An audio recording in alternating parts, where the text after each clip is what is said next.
और दुर्भाग्यपूर्ण बात यह है जिससे मेरे मन को आहत हुआ कि जो शमशान घाट है, शमशान घाट के निर्माण के ऊपर भी आपको 18% जीएसटी लगाने की जरूरत पड़ गई। किस तरह का मुल्क बना रहे हैं? अप्रैल 2011 में जब कच्चे तेल की कीमत $150 थी तो पेट्रोल 58 रुपए 56 पैसे में बिकता था, और जुलाई 2022 में जब कच्चे तेल की कीमत $98.94 हो गई तो पेट्रोल 96 रुपए 72 पैसे में बिक रहा है। 1 मार्च 2014 को एलपीजी सिलेंडर की कीमत 410 रुपए थी। 1 अगस्त 2022 को वो जो कीमत है वो बढ़कर 1003 रुपए हो गई। और इसके ऊपर आपने जो रोजमर्रा की चीजें हैं उसके ऊपर जीएसटी बढ़ा दिया। आटे के ऊपर, पनीर के ऊपर, दही के ऊपर, शाही के ऊपर, पेंसिल के ऊपर, शार्पनर के ऊपर आपने तो बच्चों को भी नहीं छोड़ा। और जो हास्यास्पद बात यह है कि आपने जीएसटी चमचों और कड़छियों पे भी बढ़ा दिया कि पहला तो मुੱਛ ਦੀ लड़ाई ने मार दिया, दूजा यार दी जुदाई ने मार दिया, तीजा रब दी खुदाई ने मार दिया, और बाकी जो बचा सी महंगाई ने मार दिया। बहुत बहुत धन्यवाद सभापति महोदय।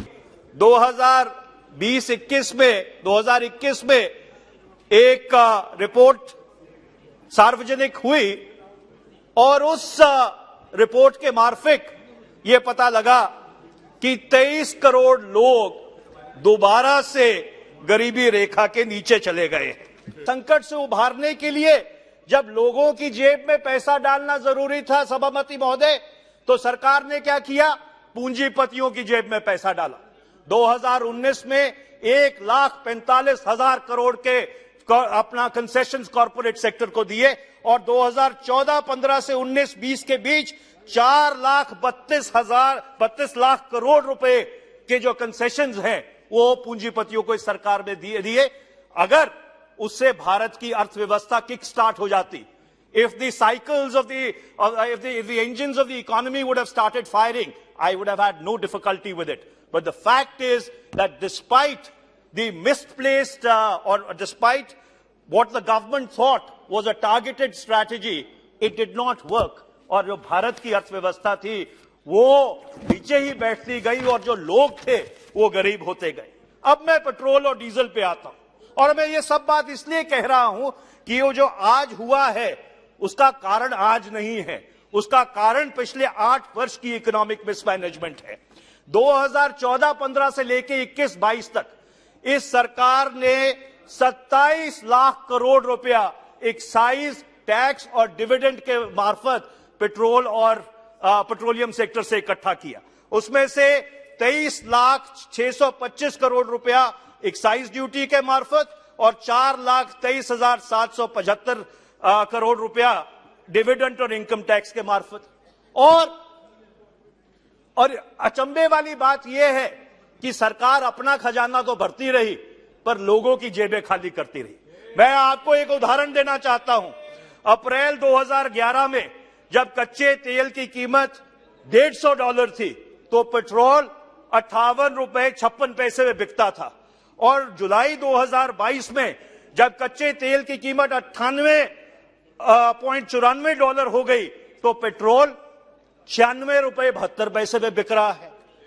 1 मार्च 2014 को एलपीजी सिलेंडर की कीमत 410 रुपए थी। 1 अगस्त 2022 को वो जो कीमत है वो बढ़कर 1003 रुपए हो गई। और इसके ऊपर आपने जो रोजमर्रा की चीजें हैं उसके ऊपर जीएसटी बढ़ा दिया।